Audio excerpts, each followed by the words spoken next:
প্রীতি football ম্যাচে উভয় দল তারা কিন্তু শুরু থেকেই প্রীতি ফুটবল ম্যাচ তারা কিন্তু এই আয়োজনকে সফল করবার জন্য হয়। পরবর্তীতে জাতীয় সঙ্গীত পরিবেশনের মধ্য দিয়ে জাতীয় পতাকা এবং ক্রীড়া পতাকা বলতে গেছেন বলার আসবার জাতীয় খেলোয়াড়, সেখান থেকে আব্দুল্লাহ গত ম্যাচে। এবং আজকের এই যে খেলা চমৎকার যে আয়োজন, এই আয়োজনে ব্রাইট হাসপাতাল করেছে এবং তাদের ডাক্তার এবং স্টাফদের মাধ্যমে এটা কিন্তু একটা চমৎকার উদ্যোগ আমি মনে করি। এখানে একই সংগঠনের মধ্যে তাদের যে ভেদাভেদ সেটাও দূর হতে পারে। আর একটা চমৎকার কাজ হতে পারে তাদের মধ্যে যে আত্মসম্পর্ক, অর্গানাইজেশনাল যে ডেভেলপমেন্ট, দুই স্তরের কর্মচারী কর্মকর্তা বা ডাক্তার এবং স্টাফদের মধ্যে একটা সৌহার্দ্য বন্ধুত্বপূর্ণ একটা সম্পর্ক গড়ে উঠবে এবং এই সম্পর্কটা একটা প্রতিষ্ঠানের জন্য খুবই স্বাস্থ্যকর এবং এই প্রতিষ্ঠানকে তার লক্ষ্য যে টার্গেট সেই লক্ষ্য অর্জনে কিন্তু দারুণভাবে এগিয়ে নিতে পারে। খেলাধুলা একটা দেশের জনশক্তিকে জনসম্পদে রূপান্তর করার ক্ষেত্রে আপনারা জানেন খুব গুরুত্বপূর্ণ ভূমিকা রাখে। বাংলাদেশ এখন ডেমোগ্রাফিক ডিভিডেন্ডের মধ্যে রয়েছে, অর্থাৎ জনসংখ্যা থেকে সর্বোচ্চ যে সুযোগ বা সুবিধা লাভ করা যায় সেই পর্যায়ে বাংলাদেশের এখন অবস্থান।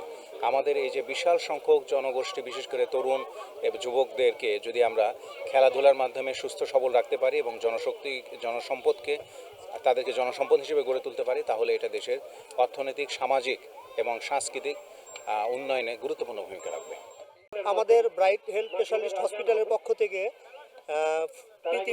প্রীতি ফুটবল ম্যাচ আমরা এইমাত্র মাঠে উপস্থিত হচ্ছে, কিন্তু আমাদের এই খেলাটা আসলে বড় ইস্যু না। আমাদের খেলাটার বড় ইস্যুটা হচ্ছে যে আমাদের স্টাফ, পরিচালক, এদের আন্তরিকতা, এই আন্তরিকতা, ডক্টরদের সাথে আন্তরিকতা, এই আন্তরিকতার খুব হাসপাতালের জন্য খুবই প্রয়োজন।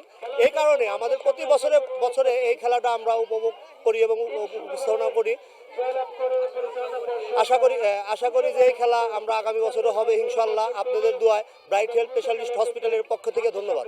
স্বাস্থ্য খাতকে সিরাজগঞ্জের পক্ষ থেকে আরও সুন্দরভাবে মানুষ যাতে সঠিক চিকিৎসা পায় সেই ব্যবস্থার লক্ষ্যে আমরা এই হসপিটালটা করি এবং আমাদের কর্মচারী কর্মকর্তাদের মধ্যে যাতে কোনো ভেদাভেদ বা পার্থক্য না থাকে, সবাই জানে কাঁধে কাঁধ মিলিয়ে একসঙ্গে কাজ করতে পারি। এটা যেন একটা সিরাজগঞ্জের স্বাস্থ্য খাতে মডেল হিসেবে থাকে, সেই জন্য আমরা এই খেলা প্রতি বছর আয়োজন করি।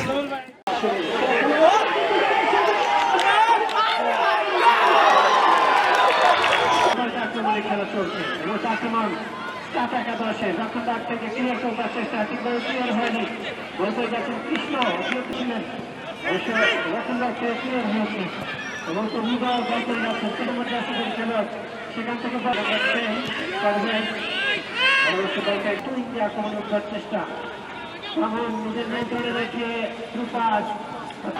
খেলোয়াড় রোমান সেখান থেকে সেন্টার জোনে মামাতিনি বাপ্রান্ত দিয়ে এবার যেন তিনি একাই হয়ে যাচ্ছেন। লিওনেল মেসি বলতে গেছেন, একক দুজন তিনজনকে পাঠিয়েছেন, এখনো তার নিয়ে